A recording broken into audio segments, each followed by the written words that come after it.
membaca ayat Al-Quran surat yang ke-84, surat Al-Insyiqaq, ayatnya 11 sampai 20.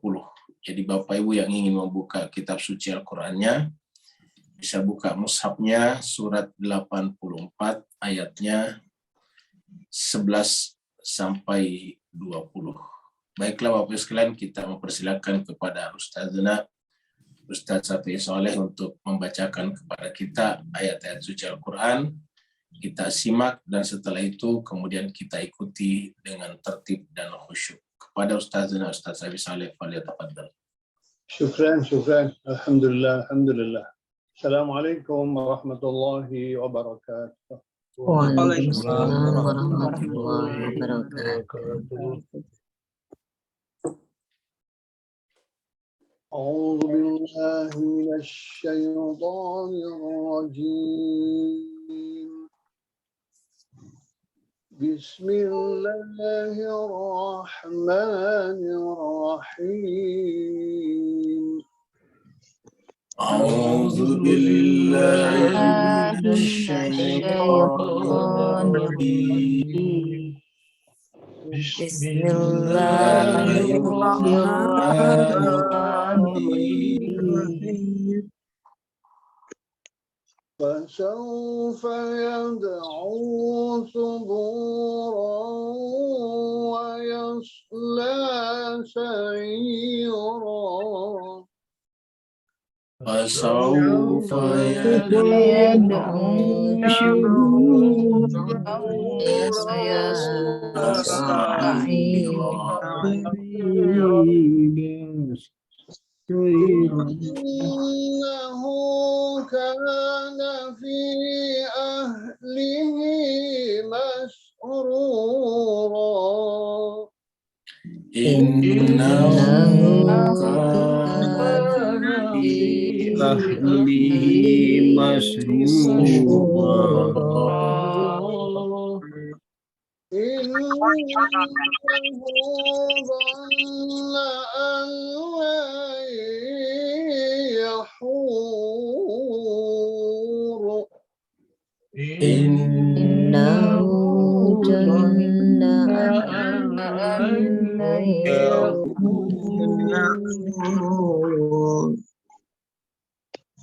بلى إن ربه كان به بصيرا.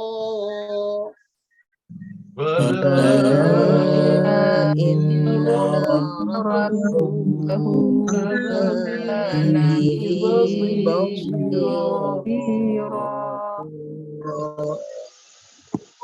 ولا أقسم بالشفق والليل وما وسق. فلا أقسم بالشفق والليل وما وسق. والقمر إذا اتسق. والقمر إذا اتسق. لتركبن طبقا عن طبق. لتركبن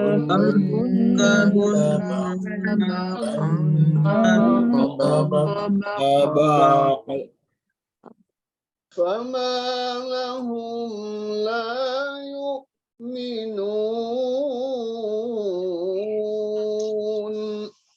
فما لهم لا يؤمنون. صدق الله العلي العظيم. صدق الله العلي العظيم. اللهم صل وسلم wazid wa barik ala rasulillah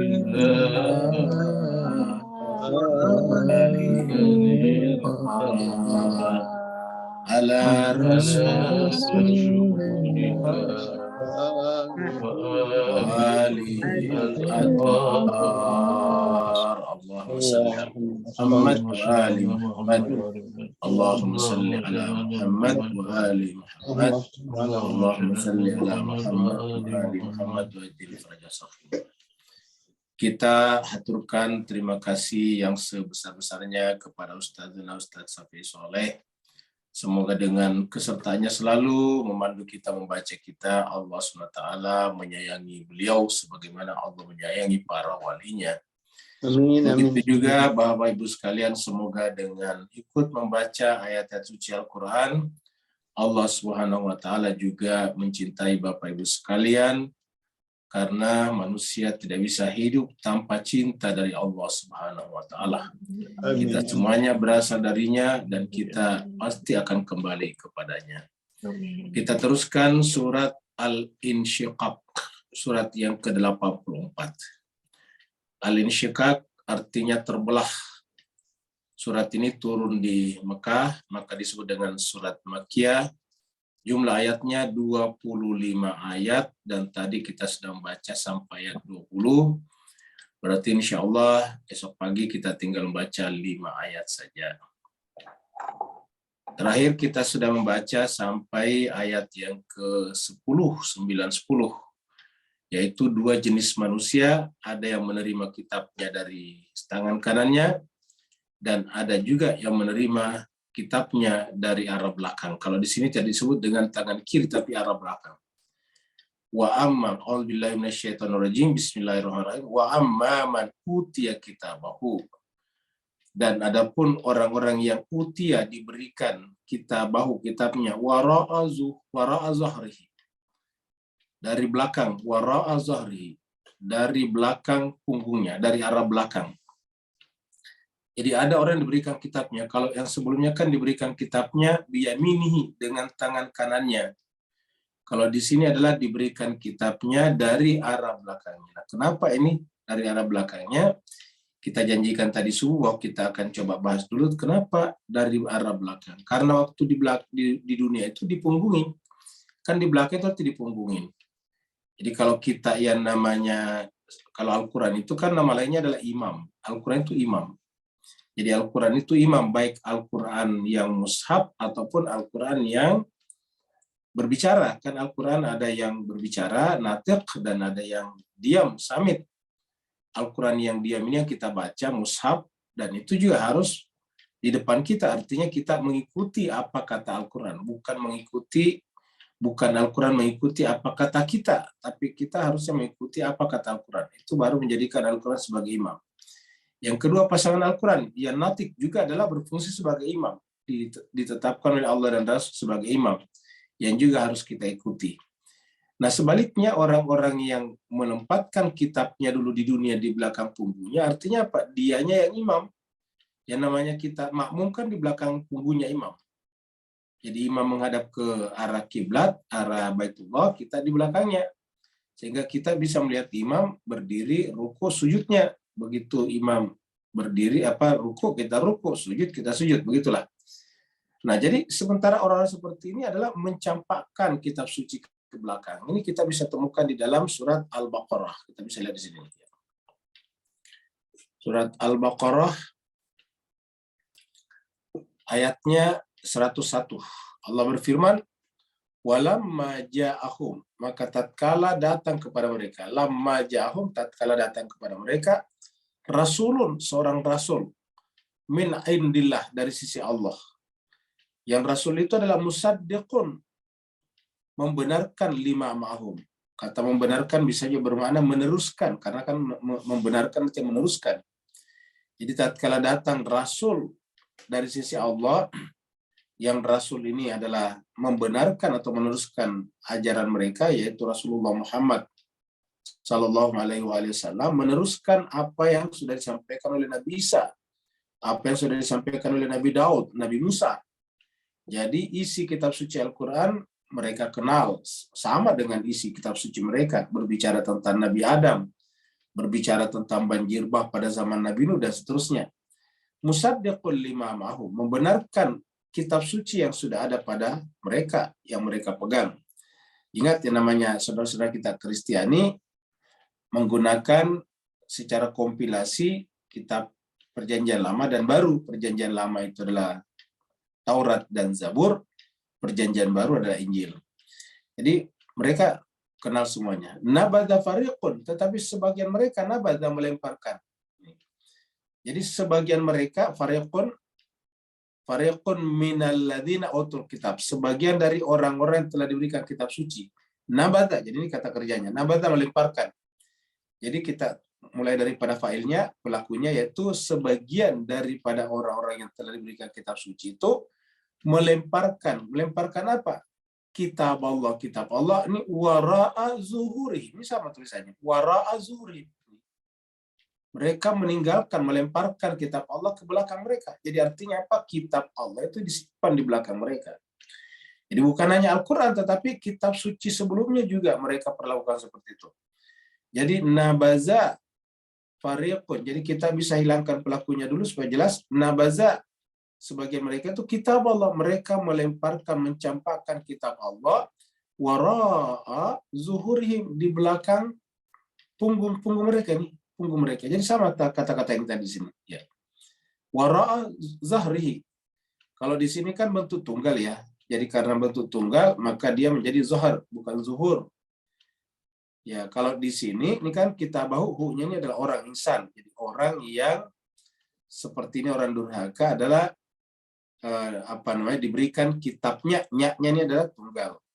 Orang di belakang punggungnya, tapi karena ini adalah bentuk jamak, ya ini jamak, maka zuhur, ya zuhur bentuknya dari zuhur. Kitab Allahi wara'a zuhurihim, mereka mencampakkan kitab Allah di belakang punggung mereka. Ka'annahum, seakan-akan mereka itu la ya'lamun, mereka tidak mengetahui. Jadi seakan-akan mereka itu tidak mengetahuinya. Padahal mereka tahu kalau itu adalah kitab suci yang sama dengan apa yang ada pada mereka. Mereka tahu bahwa Injil dan Taurat juga itu adalah kitab suci yang datang dari Allah. Tapi pada zaman mereka juga ketika Nabi belum datang pun mereka mencampakkan kitab suci itu. Mereka beragama hanya secara zahiriahnya saja. Tapi mereka tidak pernah beragama secara hakiki, secara komprehensif. Yaitu melalui pintu kitab suci yang Allah berikan kepada mereka. Bahkan pada tingkat tertentu kitab suci itu mereka ubah. Yaktubuna kitab Allah. Mereka menulis kitab. Mereka menulis kitab. Baru dia katakan ini dari Allah. Jadi mereka menulis kitab. Baru dia katakan ini dari Allah. Dia tulis. Jadi inilah awal kehancuran mereka. Jadi mereka meninggalkan kitab suci. Makanya kita pun di majelis pengajian kita ini Bapak sekalian, kita sampaikan bahwa persoalan umat Islam pun juga seperti itu sekarang. Mereka membaca Al-Quran sebagai ritual, tetapi dalam praktiknya, dalam pembahasan, dalam membangun konstruksi berpikir, justru menggunakan sumber-sumber di luar Al-Quran. Al-Quran hanya dijadikan ritual saja, seperti jampi-jampi saja. Dibaca hanya untuk mendapatkan pahala saja, tapi tidak dibaca dalam pengertian mentadaburi, menyelam ke kedalaman makna-makna yang ada di balik kata-kata itu secara berlapis-lapis. Jadi artinya apa? Artinya sama dengan ini. Ka'annahum la ya'lamun, seakan-akan mereka tidak mengetahui. Dan inilah yang selalu kita kutip di dalam surat Al-Furqan, surat 25 ayat 30 itu ketika Rasul menghadap kepada Allah. Waqala Rasul, berkatalah Rasul di hadapan Allah, ya Rabbi, wahai Tuhanku, inna qaumi, sungguhnya kaumku, pengikutku, ittakhadhu, telah menjadikan hadzal Qur'ana, Al-Quran ini mahjura. Jadi sampaikan begitu. Kaumku, umatku telah menjadikan Al-Quran mahjur. Jadi pembahasan sekarang tidak based on Al-Quran lagi, tetapi bahkan Bapak Ibu sekalian, kita memang perlu berdoa. Tapi kalau sudah lebih banyak membaca doa daripada membaca Al-Quran, ini keliru Bapak Ibu sekalian. Jadi terkadang kita dipalingkan dari Al-Quran itu secara halus, seakan-akan agama. Padahal bukan. Maksudnya menggunakan agama, tapi padahal itu sebetulnya bukan itu yang dimaksud Al-Quran. Saking rajinnya kita baca doa, setiap hari kita baca doa, tapi tidak pernah baca Quran. Ya, kalau toh baca Quran hanya sekedar tadarus, ritual, tidak mentadaburi. Sedangkan Al-Quran mengatakan, afala yatadabbaruna Al-Quran. Kenapa mereka tidak mentadaburi Al-Quran? Ya. Kalau mentadaburi Al-Quran, maka mereka menemukan keluar biasaan Al-Quran, karena mereka akan menemukan hubungan satu kata dengan kata lain di ayat yang lain. Dan sehingga mereka menemukan Al-Quran itu saling menjelaskan hudal linnasi wa bayyinati minal huda. Dan Al-Quran juga tidak terjadi kontroversi. Lawajadu fi ikhtilafan katsira. Seandainya Al-Quran bukan dari si Allah, mereka menemukan di dalamnya kontradiksi. Afala yatadabbaruna Al-Quran walau kana min 'indi ghairillah lawajadu fi ikhtilafan katsira. Mereka menemukan di dalamnya banyak kontradiksi seandainya ini bukan dari Allah. Jadi selalu Tuhan bertanya, afala yatadabbaruna Al-Quran. Nabi Muhammad kita jadi katakan utlu ma uhiya ilaika, sampaikan apa yang diwahyukan kepadamu. Banyak ayat dalam Al-Quran, wa ma yantiqu 'anil hawa. Nabi tidak pernah berbicara berdasarkan hawa nafsunya, in huwa illa wahyun yuha, kecuali berdasarkan wahyu yang diwahyukan. Nah, tetapi kita lihat jemaah sekalian, kita dipalingkan dengan cara halus seakan-akan agama, padahal itu bukan tujuan daripada agama. Tujuan agama datang agar kita memahami Al-Quran, karena Al-Quran itu adalah bahasa Tuhan, keinginan Tuhan, kehendak Tuhan yang harus kita pahami, sehingga memahami Al-Quran adalah memahami keinginan dan kehendak Allah. Munajat penting,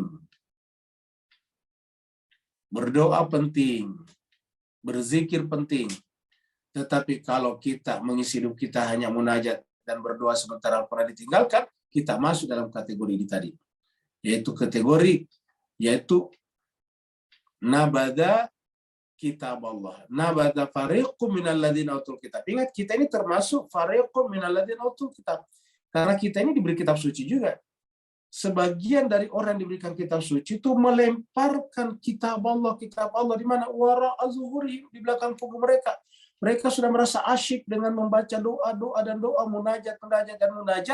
Lupa kalau tujuannya Nabi diutus adalah membawa kitab suci Al-Quran.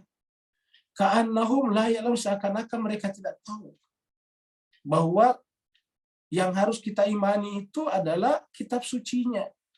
Beriman kepada Allah, beriman kepada malaikat-malaikat, beriman kepada rasul-rasul dan kitab-kitab. Jadi kitab sucinya harus kita pelajari. Tapi sayangnya mereka dulu adalah melemparkannya ke belakang, seakan-akan mereka tidak mengetahui. Akhirnya apa yang terjadi? Pada saat nanti di akhirat, diberikan kitabnya dari arah belakangnya juga. Dari arah belakang. Orang yang seperti ini juga hakikatnya juga masuk dari pintu belakang juga. Karena pada saat berbicara tentang pintu masuk rumah juga menggunakan kata zahar juga. Coba kita lihat lagi surat Al-Baqarah juga ya. Ini kita surat Al-Baqarah, masih di surat Al-Baqarah. Ini surat Al-Baqarah tadi ayat 101, kita loncat ke surat Al-Baqarah, selesai puasa kita sudah pernah angkat juga ya. 189 ya, 189. Yas'alunaka 'anil ahilla, kita tidak bahas ini, kita langsung ke sini. Walaisal bir, dan bukanlah albir namanya. Bi antatul buyut, apabila kalian mendatangi buyut rumah. Min zuhuriha, dari zuhurnya ya. Dari belakangnya, jadi bukan mendatangi rumah, harus melalui apa? Melalui pintunya. Kita loncat ke sini. Wa'tul buyuta min abwabiha. Masukilah rumah itu dari pintunya. Maka masuklah ke dalam Al-Quran, jangan juga menunggunya, tapi membacanya melalui pintu-pintunya. Jadi ini menggunakan bahasa yang sama, yaitu zahri. Sekarang kita masuk pada ayat baru. Akhirnya apa yang terjadi nanti jemaah sekalian? Orang-orang seperti ini akan masuk ke neraka saira. Padahal kalau kita lihat di dunia, terkadang dia bergembira ria dengan keluarganya. Allah mengatakan, fasaufa yada'u subura. Fasaufa yada'u subura, maka ketika nanti sampai di sana dan diberikan kitabnya dari arah belakang, mereka langsung tahu apa makna diberikan kitab catatan amal dari arah belakang. Maka pada saat mereka menerima kitabnya dari arah belakang, yada'u, maka mereka berseru berteriak. subura, celakalah kita, celakalah aku. Jadi fasawfa niscaya mereka akan berteriak nanti di sana. Pada saat diberikan kitabnya dari arah belakang, maka kemudian berteriaklah dia dan berkata, celakalah kami, celakalah aku. Kenapa? Karena wayasla sa'ira, akan memasuki neraka sa'ir. Apa ini neraka sa'ir, Pak Bu sekalian? Neraka sa'ir adalah neraka yang dimasuki orang yang tidak bersyukur dan tidak mengikuti ulul al-abror. Jadi ini kan lawan daripada al-abror adalah mereka yang masuk ke dalam sa'ir. Di dalam surat Al-Insan kita baca inna atadna lil kafirina salasilan wa aglalan wa sa'ira. Ini wa sa'ira. Yaitu siapa? Allah cuma berikan dua. Imma syakira wa imma kafura. Kalau dia syakir, maka innal abror, mengikuti al-abror. Yashrabuna min ka'sin kana midzajuha kafura. Sebaliknya, kalau dia tidak syakir, berarti dia kafura. Imma syakira wa imma kafura. Kalau dia kafura, inna atadna lil kafirina salasilan wa aglalan wa sa'ira. Jadi kita temukan ini pada saat membahas surat Al-Insan. Karena memang yang dibicarakan di sini insan lagi, dari atas itu Al-Insan. Jadi inna tadna lil kafirina. Allah mengatakan di sini, inna hadainahu sabil. Kami telah memberikan hidayah, petunjuk kepada manusia dalam bentuk as-sabil, yaitu akal sehatnya, akal pikirannya, fitrahnya. Maka terserah manusia, imma syakira, mau bersyukur silakan, wa imma kafura, mau kufur silakan, kata Allah. Tetapi setiap pilihan memiliki konsekuensinya, memiliki akibat-akibatnya. Akibat daripada kafura tadi di sini adalah inna a'tadna, sungguh kami menjanjikan lil kafirin, kepada mereka yang menolak itu, yang menutup diri, kami janjikan apa? Salasilan wa aglalan wa sa'ira. Ini perhatikan sa'ira. Ya, ini sama persis ini. Ya. Wa sa'ira. Jadi Al-Quran itu konsisten. Ya, Al-Quran itu konsisten berkaitan dengan penolakan terhadap al-abror, dan al-abror itu adalah segelintir kecil manusia suci, maka kemudian kita sebut dengan al-abror dan lawannya adalah al-kafura, al-kafur, yaitu masuknya ke dalam sa'ir.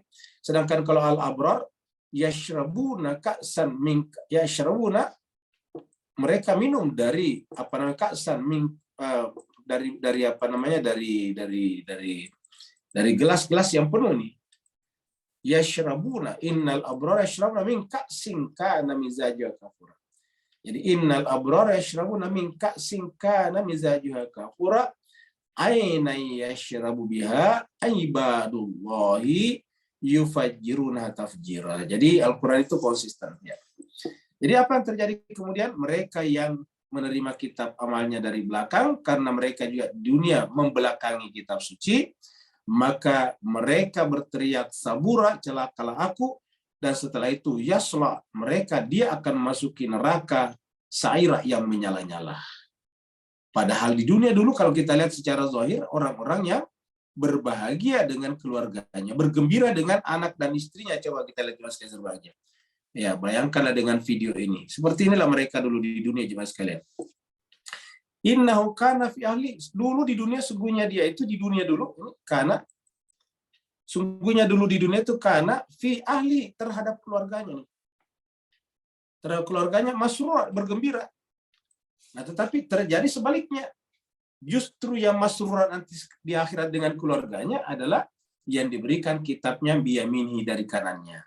Sedangkan mereka yang tadi kafura itu di dunia tidak kelihatan, terkadang tidak kelihatan. Kenapa? Karena dia gembira, dia berada, semua dia punya. Kerjanya bisa seperti tadi, bergembira riang dengan anak, istri, dan suaminya. Sehingga dikatakan innahu kana fi ahlihi masrura. Artinya apa, Bapak sekalian? Berdasarkan ayat ini kita tidak bisa mengukur keselamatan dan kebahagiaan seorang hanya secara lahiriah saja. Karena secara lahiriah berdasarkan ayat ini kita lihat bahagia. Kenapa? Ya ini masrura, bergembira. Ya, setiap akhir pekan mereka dengan keluarganya pergi camping kemana-mana, ke tempat-tempat yang mahal dan sebagainya. Mereka pergi ke restoran-restoran yang bergensi dan seterusnya. Ya, mereka juga mungkin pergi ke perpustakaan yang bagus bersama dengan anak dan keluarganya. Luar biasa. Tetapi kalau hatinya, jiwanya menolak, menentang kebenaran, dan patokan kebenaran itu adalah kitab suci, maka di akhirat terbalik. Ya, mereka di akhirat berteriak bahwa saya celakalah aku, sabura, celakalah aku. Padahal di dunia adalah masura, Jadi di akhirat dia yada'u subura, padahal di dunia adalah masrura. Di akhirat dia berteriak yada'u subura, padahal di dunia adalah kana fi ahlihi masrura. Di tengah-tengah keluarganya dia masrura. Ya. Nah, jadi jemaah sekalian berbahagia nih, kita tidak ingin seperti ini. Kita tidak ingin di dunia kelihatannya masrura, tapi di akhirat nanti kita berteriak subura, celakalah aku. Kita ingin surura di dunia dan surura di akhirat. Kita ingin termasuk masrur di dunia dan masrur di akhirat. Orang yang berbahagia di dunia dan berbahagia di akhirat, seperti dalam doa kita, Rabbana atina fid dunya hasanah wa fil akhirati hasanah wa qina adzaban nar. Kita minta di dunia kita hasanah, di akhirat kita hasanah, dan ujungnya adalah terbebas dari azab api neraka. Kita ingin seperti itu. Kita semuanya agar masuk dalam kategori yang seperti itu. Kita tidak ingin di dunia masrura, tapi di akhirat dia berteriak yada'u subura. Subura yaitu celakalah aku.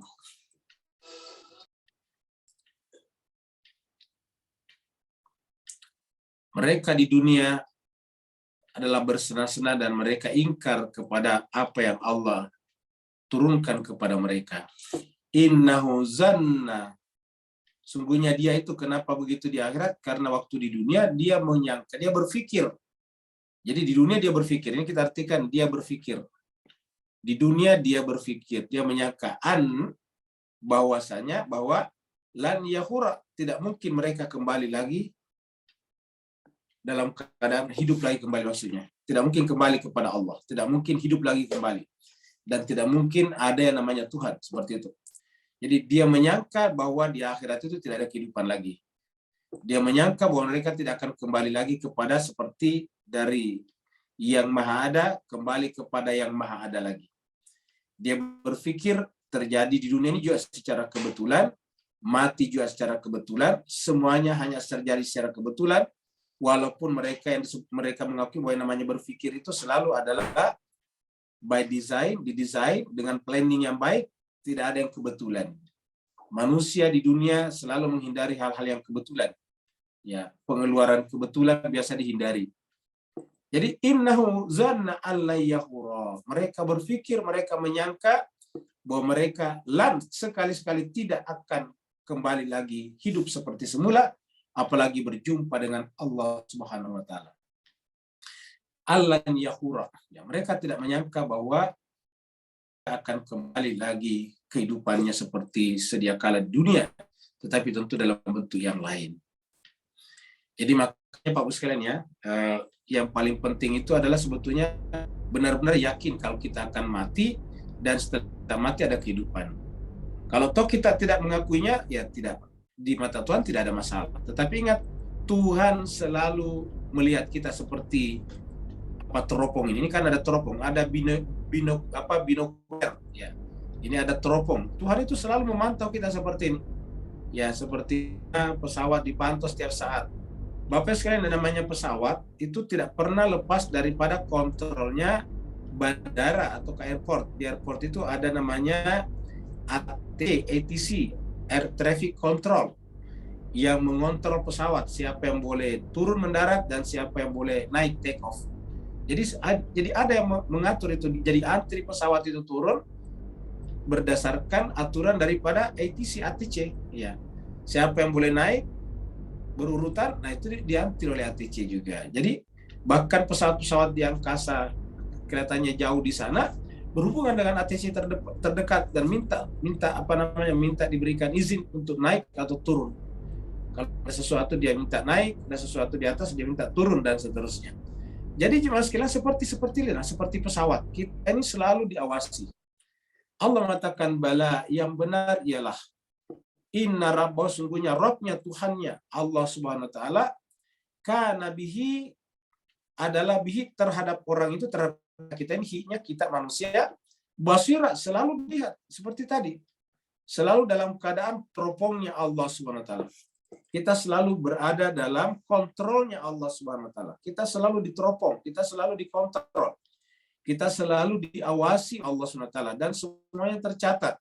Bukan hanya Allah, tapi juga makhluk-makhluk yang Allah hadirkan untuk itu, seperti yang kita sebut sebelumnya dengan malaikat malaikat penjaga, kiraman katibin. Ya, jadi selalu ada di atas kita ada hafiz, ada penjaga, yaitu kiraman katibin, yaitu malaikat yang mulia dan selalu mencatat. Kiraman, mulia, katibin selalu mencatat. Jadi selalu mencatat gerak-gerik kita, dan catatan dia tidak ada yang luput satupun juga. Catatan dia adalah marqum, terangkum, ternomor dengan bagus, sehingga gampang sekali diangkat kembali. Jadi itulah catatan-catatan itu. Jadi tidak ada di antara kita yang bisa lolos daripada hal-hal seperti ini. Ya.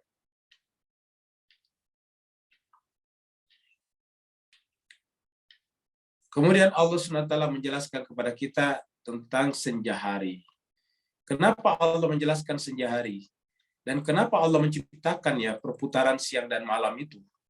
Jadi alam semesta ini diciptakan sedemikian rupa, planet-planet itu berbentuk bulat, sehingga kemudian terhadap sumber cahaya pasti akan terjadi pergantian dalam disposisi yang sama. Jadi kalau kita sekarang ada di posisi kita sekarang berdiri, kadang kita melihat matahari terbenam seperti ini, kadang juga kita melihat matahari terbit dari belakang kita. Kadang kita melihat matahari di atas. Apakah matahari yang berubah? Tidak. Matahari pusat gravitasi keluarga matahari. Lalu bagaimana? Ya kita yang berputar. Bumi lah yang berputar, sehingga kemudian kadang matahari kita lihat terbit, kadang matahari di atas kita, dan kadang juga matahari di depan kita sana akan terbenam. Nah, jemaah sekalian sebagai untuk apa Tuhan sebetulnya? Selain terjadi kita menggunakan waktu untuk menghitung, juga untuk mengingatkan kita bahwa yang namanya kehidupan itu seperti itu. Ada saatnya terbit, kita lahir, dan ada saatnya terbenam, kita akan mati. Semuanya kita akan mengalami hal seperti ini. Ada saatnya kita masih muda, seperti waktu awal-awal sunrise, dan ada saatnya kita akan menjadi sudah sangat sepuh, seperti kita lihat menjelang matahari terbenam. Pada saat menjelang matahari terbenam pun kita lihat terangnya pun sudah tidak terlalu terang. Kita lihat itu sudah bisa dilihat. Ya, kenapa? Karena sudah diliputi oleh mega-mega warna kuning di sekitarnya. Ada warna-warna kuning di sekitarnya. Sudah seperti itu. Itu yang kedua. Yang ketiga, melalui perputaran ini, melalui matahari ini, Allah menjelaskan kepada kita bahwa tanpa cahaya kita hidup dalam kegelapan. Ini saja cahaya masih ada, tapi sudah akan terbenam. Lalu kemudian kita akan merasakan nanti gelap. Ini sudah mulai gelap terasa. Apalagi nanti kalau sudah matahari terbenam, itu gelap gulita di mana-mana. Jadi artinya apa? Kehidupan di dunia ini hakikatnya adalah gelap. Dan kita butuh cahaya. Makanya Allah SWT menciptakan atau memberikan kepada kita cahaya setiap saat. Mulai daripada Adam, Nabi Idris, Nabi Nuh, dan seterusnya. Sampai kepada Nabi Muhammad kita, bahkan sampai akhir zaman, selalu saja ada cahaya. Kalau kemudian kita hidup dalam kegelapan di siang hari, itu karena kita menutup pintu-pintu dan jendela-jendela rumah kita. Kita menutup pintu-pintu cahaya masuk. Sama dengan jiwa kita ini sudah dengan kafaru. Kafara itu adalah menutup. Jadi yang disebut tadi dengan kafaru itu adalah orang yang menutup hatinya di siang hari. Allah menciptakan kita di dunia ini. Memang hakikatnya dunia ini adalah gelap, tetapi Allah berikan kepada kita cahaya demi cahaya. Nah, kalau kita merasa atau berada dalam kegelapan dan tersesat, itu karena kita menutup hati kita terhadap cahaya tersebut. 3. Yang keempat, apa makna perputaran seperti ini? Begitu nanti matahari terbenam, maka muncullah nanti rembulan. Apa yang kita bisa pelajari rembulan? Rembulan itu beda dengan matahari. Kalau matahari terbit langsung terang, terbenam juga terang. Tapi kalau rembulan nantinya itu adalah berevolusi, berubah sedikit-sedikit. Pertama kali muncul adalah sabitnya tipis sekali. Besok malamnya sabitnya sudah mulai tebal. Besoknya lagi sudah mulai tebal. Sampai pada tingkat disebut dengan purnama, yaitu sempurna bulatnya dan terangnya. Artinya apa? Kita manusia ini bergerak menuju kepada kesempurnaan sedikit demi sedikit. Beda dengan mataharinya semesta tadinya, dari awal langsung terang, sampai terbenam pun juga kita kelihatan secara bulat, ya sempurna. Allah berfirman seperti ini. Fala, maka catatlah, camkanlah, ya. Fa'ala ini bisa diartikan fa'ala, ya.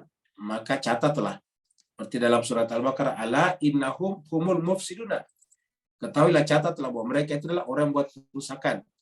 Jadi kalau dikatakan wa idza qila lahum la tufsidu fil ard qalu innama nahnu muslihun. Tapi Allah mengatakan apa? Ala innahum humul mufsiduna walakin la yashurun.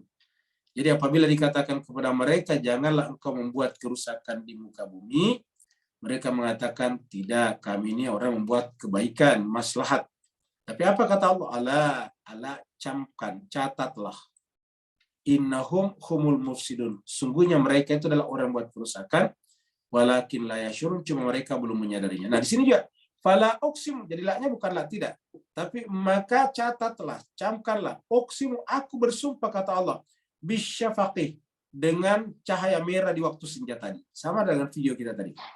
Jadi aku bersumpah bisyafaqih, dengan cahaya merah, dengan rona merah di ufuk barat, di kaki langit sebelah barat menjelang matahari terbenam, yaitu di waktu senja.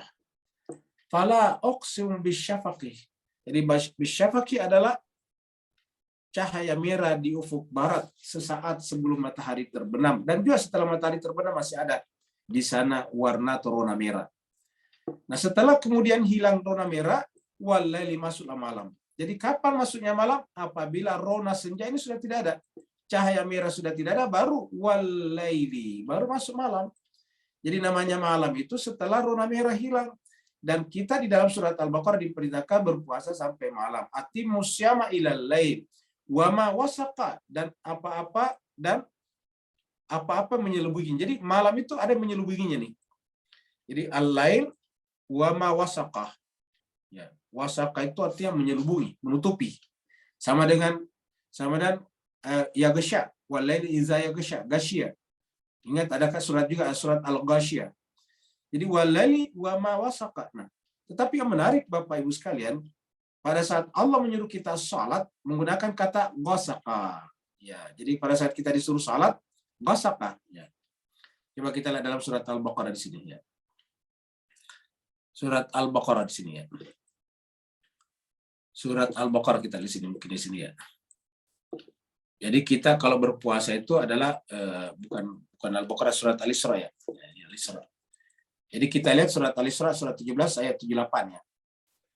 Ini perintah salat 5 waktu. Jadi kepala salat itu 3 waktunya tapi 5 isinya. Siang salatnya zuhur dan asar, awal malam salatnya maghrib isya, kemudian fajar. Jadi 3 waktu. Aqimis sholata, dirikanlah salat. Li dulu kisyams. Li itu pada saat, ketika, di sisi dulu kisyams. Li ini di sisi, ya. Ketika siang sudah memiliki apa? Dulu kisyams, mataharinya tergelincir. Dulu ini tergelincirnya matahari. Dulu itu tergelincir matahari, ya. Jadi dulu kisyams, ya. Dulu kisyams pada saat tergelincirnya matahari. Ila, sampai ghasaqil laili, sampai masuknya waktu malam. Awal gelapnya, ini gelap malam awal. Kalau gelapnya malam sudah larut, namanya ini tadi wasaqa. Jadi ada wasaqa, ada ghasaqa. Ada wasaqa dan ada ghasaqa di sini. Ghasaqi. Ila ghasaqi di sini ini karena ada ilahnya. Ya, jadi ada ghasaqa, dan ini dari kata ghasaqa yang kusiku gasqan. Jadilah ghasaqin, ya. Jadi aqimis sholata liduluki syams ila ghasaqil laili, sampai kepada gelapnya malam. Ila ghasaqil laili. Ya. Jadi malam itu nanti pada akhirnya gelap, ya. Awal gelap di sini ghasaqil lail. Kalau sudah gelap sekali ini adalah wasaqa. Wal laili wa ma wasaqa. Jadi dari situ kita lihat. Jadi kita lihat lagi di jemaah sekalian. Jadi kalau sholat itu kapan masuknya? Maghrib, yaitu pada saat mulai gelap. Ini ghasaqil lail. Pada saat malam sudah mulai gelap. Kita artikan saja malam sudah mulai gelap. Mulai gelapnya malam. Awal gelapnya malam. Jadi ila ghasaqil laili, pada saat ghasaqil laili.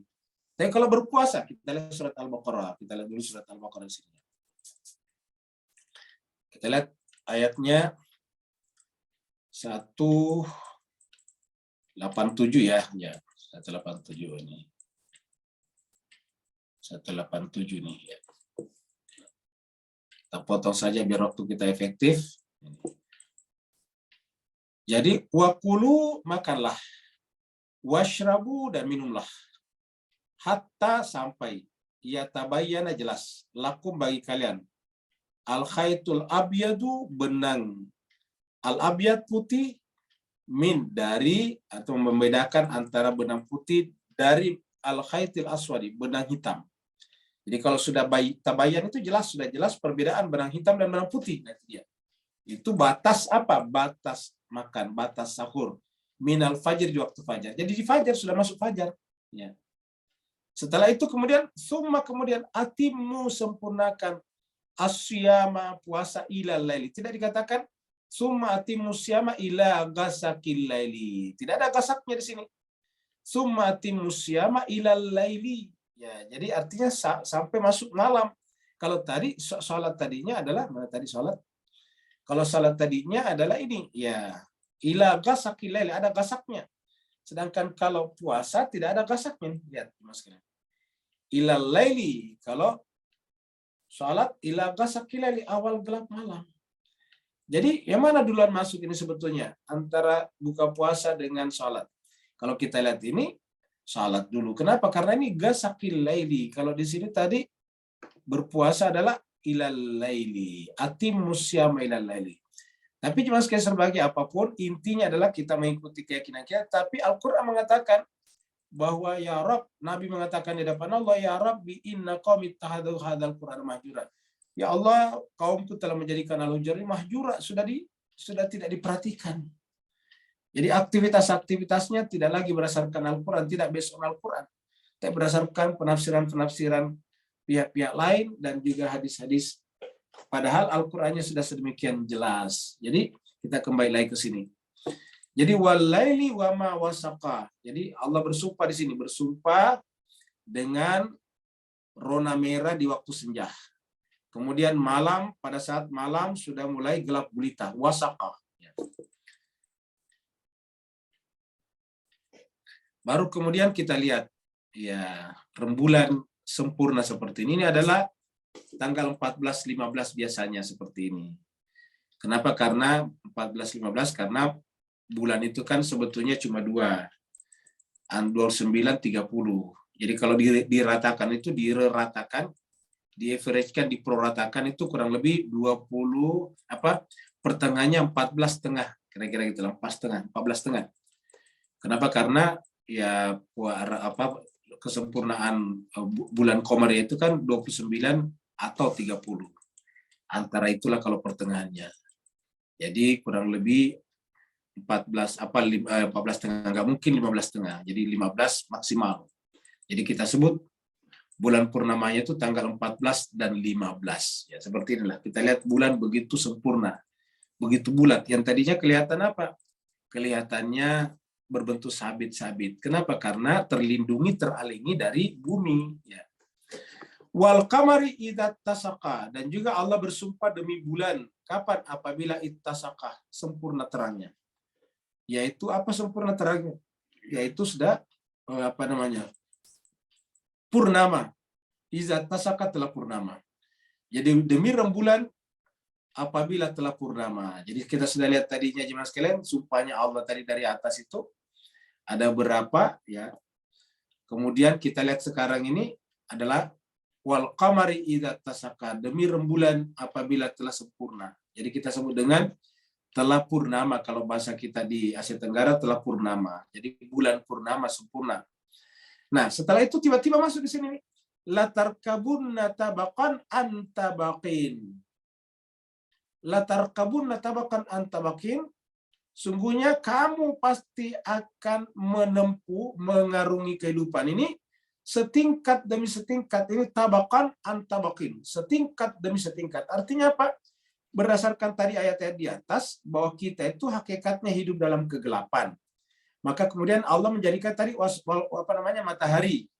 Ya, matahari itu kemudian menjadi penerang bagi kita. ataukah cahaya itu menjadi penerang di kita di waktu gelap? Karena alam kehidupan dunia hakikatnya gelap. Ya. Alam dunia hakikatnya gelap. Kita butuh cahaya.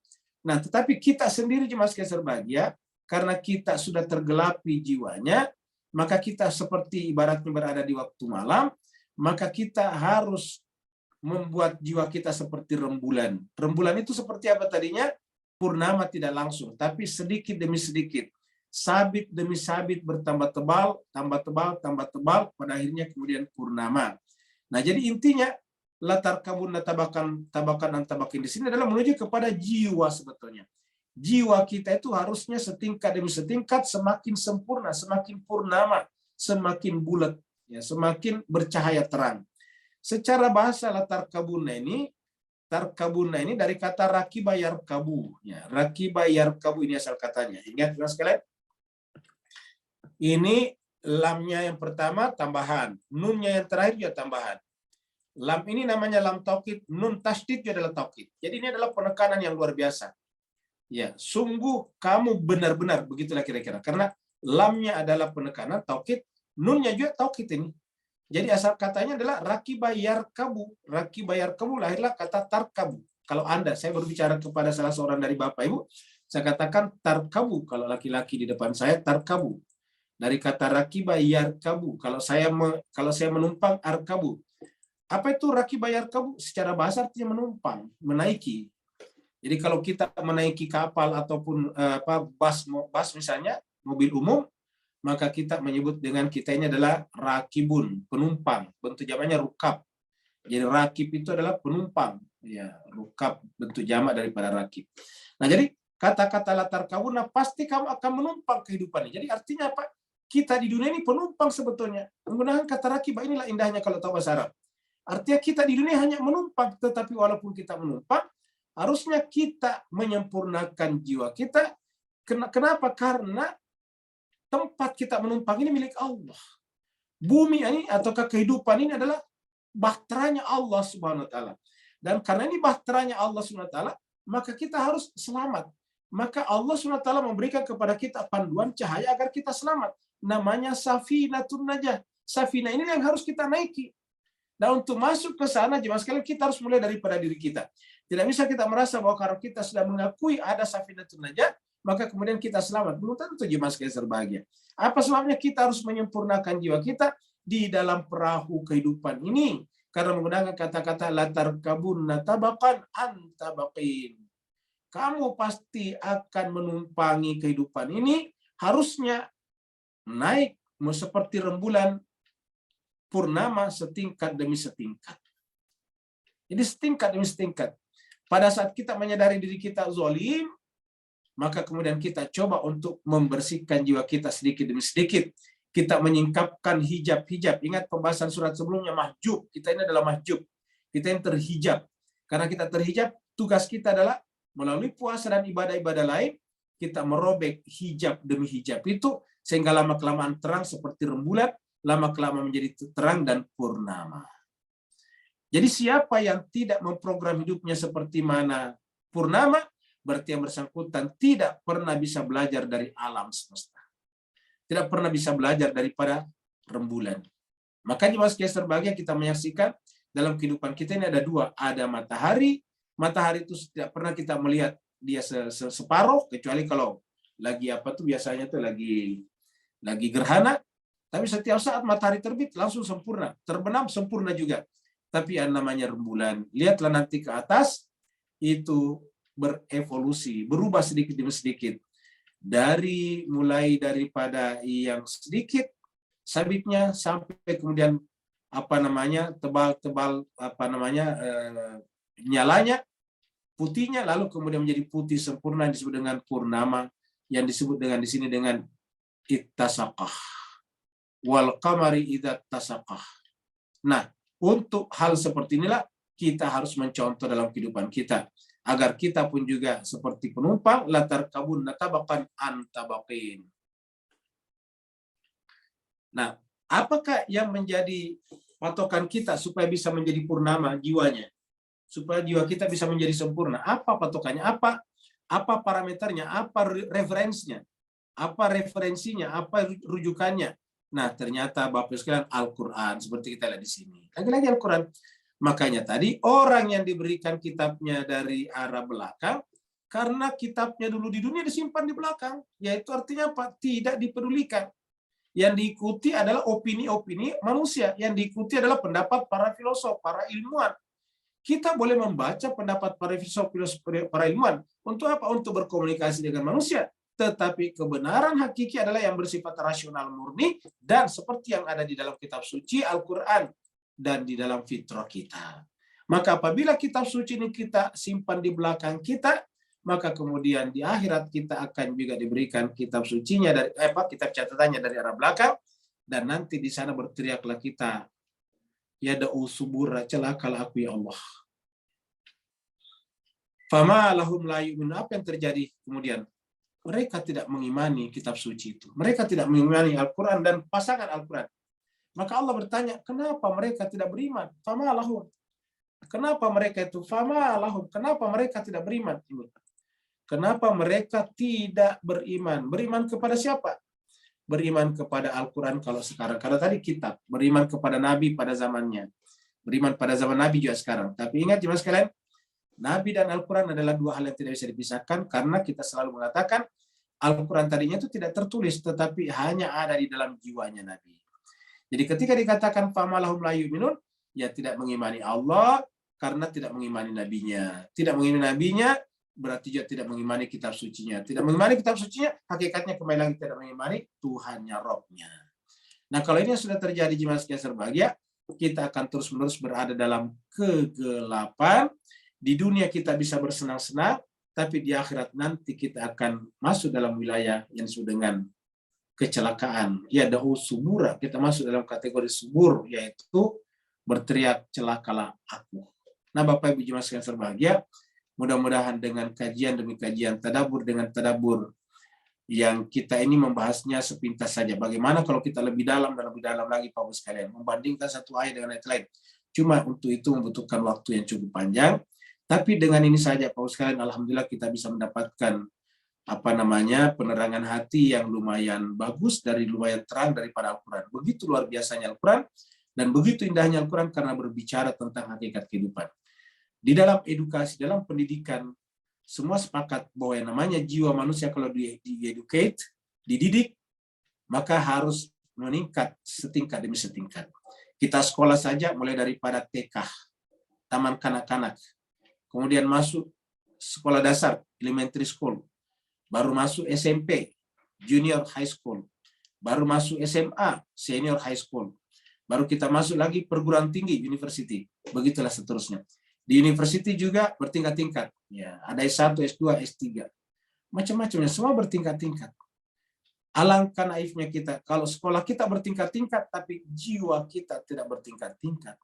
Harusnya jiwa kita juga semakin lama semakin sempurna, semakin bertambah umur kita, semakin arif, semakin bijaksana, semakin berbicara dan berbuat yang keluar daripada perbuatan dan kata-katanya adalah al-hikmah, kearifan dan kebijaksanaan. Mudah-mudahan bulan Ramadan tahun ini disertai dengan tadabbur Al-Quran kita yang setiap hari 2 kali ini, Allah menganugerahkan kepada kita apa yang disebut dengan al-hikmah, karena Allah mengatakan tujuan Nabi diutus adalah al-hikmah.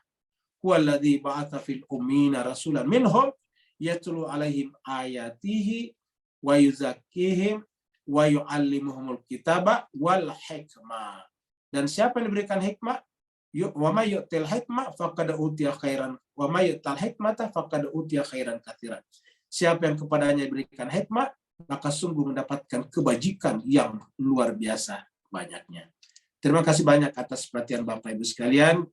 Mohon maaf atas segala kekurangan. Insya Allah sebentar pagi kita lanjutkan ayat 21 sampai 25. Yang mau bertanya dipersilakan. Assalamualaikum Ustaz. Waalaikumsalam warahmatullahi wabarakatuh. Silakan Pak Nur. Alhamdulillah, barakallahu fiik. Ustaz, 2 soalan Ustaz, kalau diizinkan. Ayat 6, apakah ini bukti bahawa chip GPS secara fitrah? Ayat 6 atau 16? Dalam, ayat 6 ya? Tak ada 2 soalan.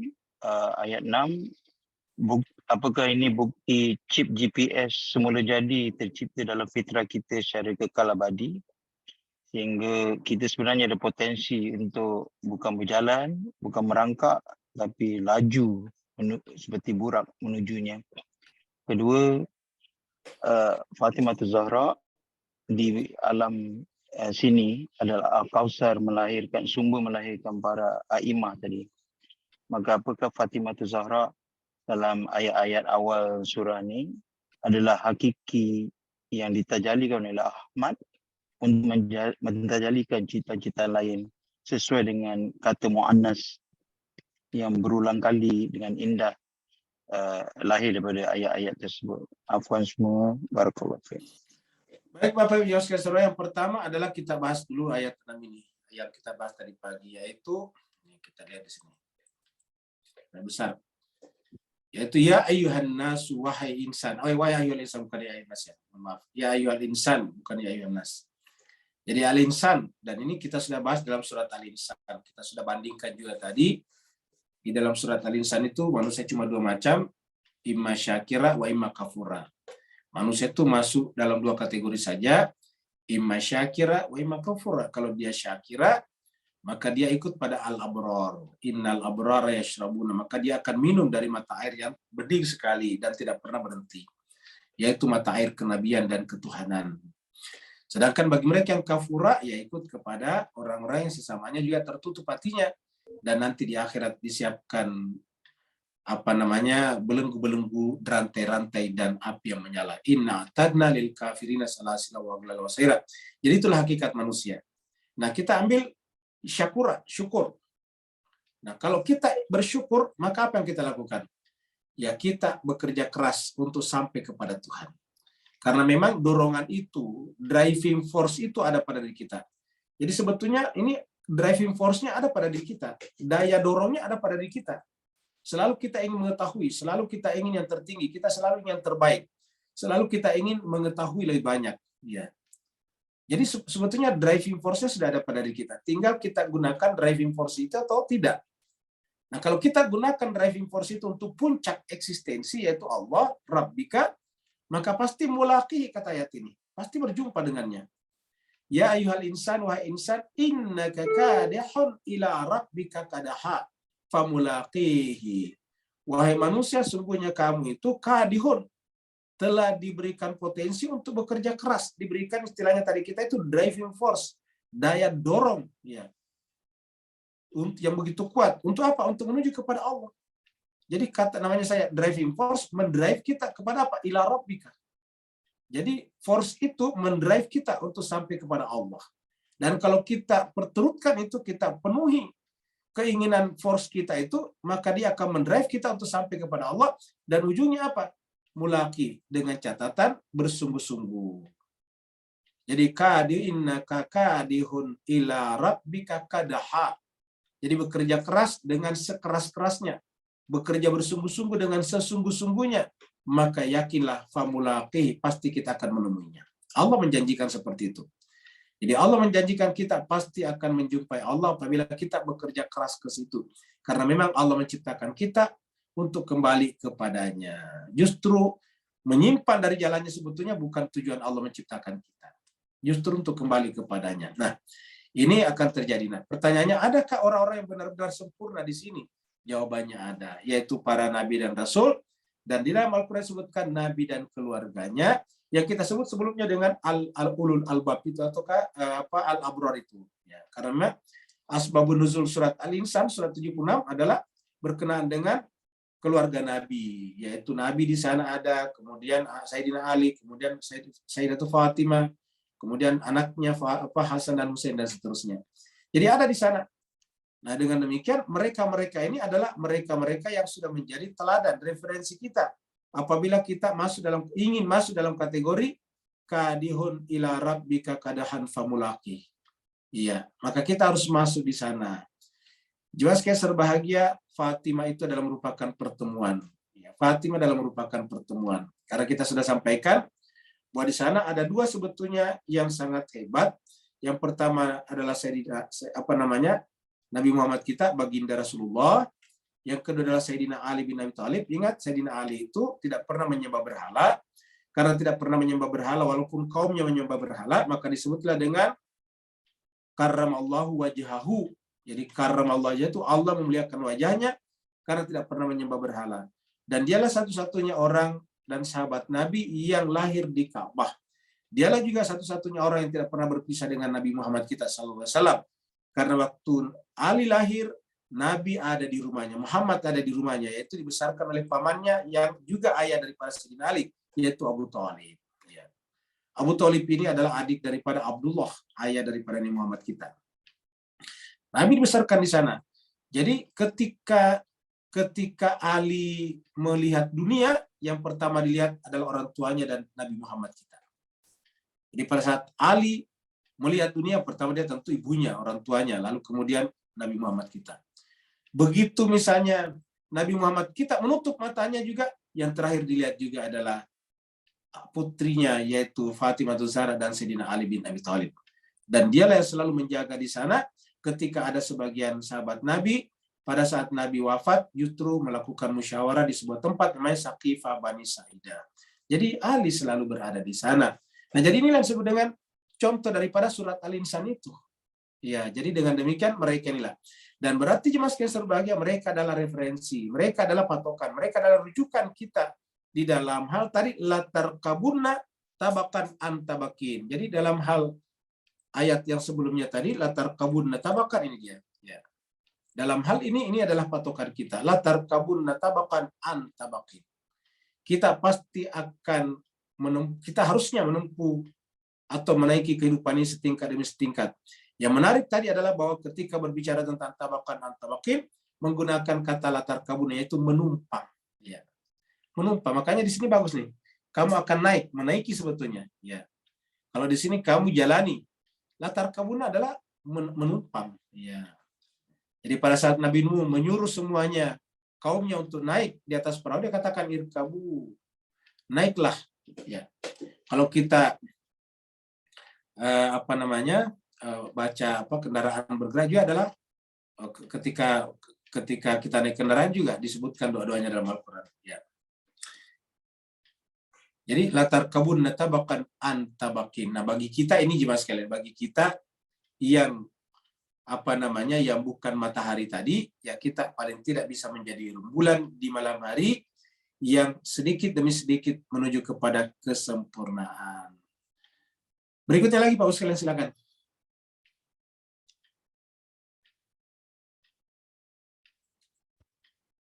Di kolom chat tidak ada pertanyaan, Ustadz. Ya, berarti kalau tidak ada doa. dokter, berarti kita akhiri sampai di sini. Biar Permintaan kita... doa, Ustadz. Siapa, Bu? Baik sekalian, mari kita sebelum menutup semuanya kita berdoa. Ada dari Pak Burhan. Ini baru nanti masuk, kita doa. Ustadz. Baru masuk ya. Ya, kita doa nanti buat Ibu Eli Sulastia. Ibu Eli ini adalah istri daripada Pak Andes dan dua-duanya suami istri rajin ikut sama kita belajar, luar biasa ya. Ibu Eli, mohon doanya Ustadz untuk adik kami. Oh, adiknya Pak Andes ya. Adiknya Pak Andes. Mana tadi itu ke atas ya? Adiknya Pak Andes ya. Oh, maaf, Ustadz. Ada pertanyaan Ustadz dari Pak. Iya, jadi nanti kita setelah pertanyaannya Pak Burhan kita jawab, kita doa untuk adiknya Pak Andes ini ternyata yang melakukan operasi kanker dari pankreas besok Jumat jam 13 baik. Nanti kita doakan sebelum kita tutup. Namanya adiknya Pak Andes adalah namanya Marti Soni bin Alizar. Ya, jadi ini adalah laki-laki yang Marti Soni bin Alizar. Semoga nanti operasinya berjalan lancar besok. Kita jawab dulu pertanyaannya Pak Burhannya. Al-Quran banyak berbicara tentang kekufuran, betul sekali. Kekufuran, kekafiran, pengkhianatan manusia pada dirinya sendiri, dan lain-lain. Ini menggambarkan bahwasanya umat Rasulullah adalah lebih jelek dari umat sebelumnya, dan telah terbukti juga musibah yang paling besar berlaku pada umat Rasulullah, khususnya keluarga Rasulullah SAW. Jadi ini memang jemaah sekalian dikatakan Pak Burhan ini memprihatinkan ya. Karena harusnya umat Nabi itu adalah umat yang terbaik, karena dikatakan kuntum khaira ummatin. Tetapi yang kita saksikan tidak ada pengikut Nabi seperti mana kita. Pengikutnya Nabi Musa hanya membangkang kepada perintahnya Nabi Musa. Ketika Nabi Musa meminta mereka masuk ke Baitul Maqdis, Mereka membangkang. Mereka mengatakan, Musa, pergilah engkau bersama dengan Harun. Kami duduk-duduk di sini saja. Sampai cuma berkata begitu saja, sudah cukup dihukum mereka sampai 40 tahun terlunta-lunta di padang pasir. Umatnya Nabi Saleh hanya menyembelih onta yang ditunjuk Nabi Saleh sebagai onta Allah, naqatullah. Jadi ontanya umatnya Nabi Saleh hanya kedurhakaannya itu hanya menyembelih onta yang Nabi Saleh tunjuk sebagai naqatullah. Tapi Bapak sekalian, umatnya Nabi Muhammad membunuh cucunya Nabi dengan cara yang sangat sadis di Karbala. Dan ini bukan menjadi rahasia umum lagi. Imam Suyuti dalam bukunya Tarikh Al-Khulafa mengatakan, saya tidak sanggup menceritakan ini. Bayangkan. Itu Imam Suyuti. Imam Suyuti itu adalah Ahlus-Sunnah. Tapi menceritakan di dalam bukunya Tarikh Al-Khulafa, saya tidak sanggup menceritakan itu. Dapat kita sampai dikatakan itu alam semesta menangis pada saat itu. Bayangkan cucunya nabinya tidak dikasih makan dan minum selama beberapa hari. Bayinya dibunuh. Bayangkan, anak-anaknya dibunuh satu persatu. Setelah cucunya dibunuh, lalu kemudian ditombak, dilempar batu kepalanya, disembelih, dipisahkan kepala. Dan ini tidak ada umat seperti ini. Jadi benar yang dikatakan Pak Burhan, ini jangan-jangan kita termasuk umat yang buruk. Karena tidak ada yang seperti ini jemaah sekalian sebalik. Bahkan sampai sekarang pun menceritakan ini pun kita dianggap tersesat. Kita didemo, kita dibubarkan acaranya. Walaupun itu kita sewa gedung dengan uang kita sendiri. Ya. Sampai sekarang jemaah sekalian. Ya. Bagaimana umat ini jemaah sekalian? Maka benarlah yang dikatakan Nabi di dalam Al-Quran, Ya Rabbi inna qaumi tahadu hadzal Qur'an mahjura. Dia menjadikan Al-Quran ini dijauhi. Kemudian soalannya ialah Rasulullah SAW diwakilkan Al-Quran, betul, dan para imam, dan namun umat tetap memilih jalan sebaliknya. Ya, saya kira begitu. Dan itu tadi sudah diabadikan di dalam Al-Quran bahwa Rasul sudah di hadapan Allah. Jadi kita pun juga, jadi Bapak Ibu juga yang sedang mengaku sebagai pengikut keluarga Nabi tetap harus awas, tetap harus eling lan waspodo kata orang sini. Selalu harus hati-hati dan waspada. Kenapa? Jangan-jangan kita pengikutnya cuma seperti orang Kufah. Orang Kufah itu salat di belakang Sayyidina Ali bin Abi Thalib, Imam Ali. Tapi begitu anaknya Nabi mau dibunuh, mereka semuanya mengkhianatinya. Coba, kita ini kan tidak melihat Imam Ali. Karena kita katakan tadi, sangat mungkin kita ini juga dideviasikan, disimpangkan keluar dari Al-Quran sedikit demi sedikit tanpa kita rasakan. Seperti yang kita katakan tadi, banyak di antara kita yang saking rajinnya berdoa, baca doa-doa, tidak ada doa yang Alfa dibaca setiap hari, tapi tidak membaca Al-Quran. Tidak pernah Alfa membaca munajat-munajat, tetapi tidak membaca Al-Quran. Doa demi doa dihafal, tetapi ayat demi ayat Al-Quran tidak dibahas. Jangan-jangan ini juga cara penyimpangan halus dalam hati kita yang dilakukan oleh iblis. Karena tidak mungkin orang beragama disimpangkan dengan sesuatu yang tidak beragama. Tidak mungkin orang berpengetahuan agama dideviasikan, disimpangkan dari agama melalui minuman keras misalnya. Tidak mungkin. Pasti melalui cara pandang beragama yang keliru. Nah inilah, jadi oleh sebab itulah saya kira pertanyaan Pak Burhan menarik. Marilah kita benar-benar menguji kebenaran kepengikutan kita kepada Nabi ini melalui kitab suci Al-Quran. Karena sosok Nabi kita tidak bisa tanya lagi, dia sudah tidak ada. Kita tidak bisa menjumpainya lagi. Satu-satunya bisa kita lakukan adalah membaca kitab suci Al-Quran, dan kitab suci Al-Quran ini adalah berasal dari mulut suci Rasulullah SAW. Al-Quran ini adalah merupakan personifikasi daripada Nabi. Oleh sebab itulah marilah kita mempelajari Nabi dengan mempelajari kitab suci Al-Quran secara sungguh-sungguh dengan mentadaburinya. Kalau kita tidak mentadaburi Al-Quran, kata Tuhan dalam Al-Quran, kemungkinan besarnya adalah hatinya tertutup. Afala yatadabbaruna Al-Quran am ala qulubihim aqfaluha. Atau jangan-jangan di kalbu mereka ada akfal, ada penutup.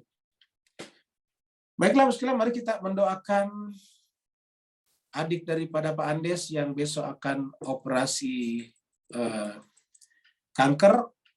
Ya, semoga dilancarkan prosesi pengangkatan kankernya dari awal sampai akhir.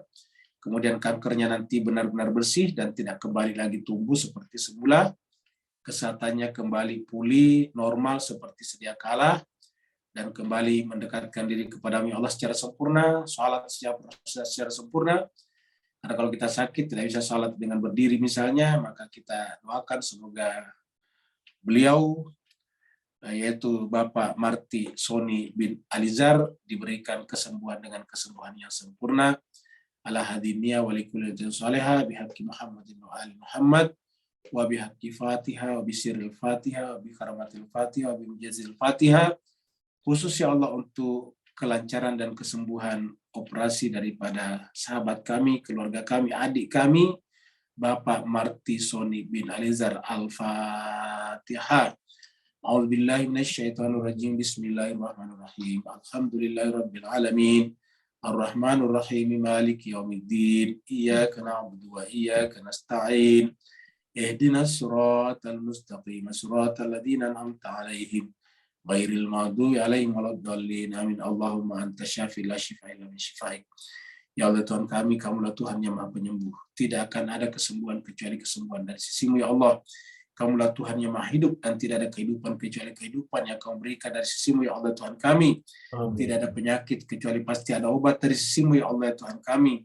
Maka kami memohon kepada-Mu ya Allah dengan keberkahan bulan suci Ramadan dan kesucian kitab suci-Mu ya Allah, dan juga kesucian Nabi dan keluarganya ya Allah Tuhan kami. Kami mohon kepada-Mu perlancarlah operasi kanker dari adik kami, sahabat kami, Marty Sony bin Alizar besok jam 1 ya Allah. Dan sembuhkanlah penyakitnya, kembalikanlah kesehatannya seperti sedia kala. Angkatlah sisa-sisa kankernya sehingga bersih seperti sedia kala. Agar kembali bersatu dengan keluarganya dan beribadah kepada-Mu ya Allah dengan ibadah yang sempurna. Allahumma rabbana atina fid dunya hasanah wa fil akhirati hasanah wa qina adzabannar. Walhamdulillahirabbil alamin. Wa afu minkum. Assalamualaikum warahmatullahi taala wabarakatuh. Waalaikumsalam warahmatullahi wabarakatuh. Terima kasih Ustaz.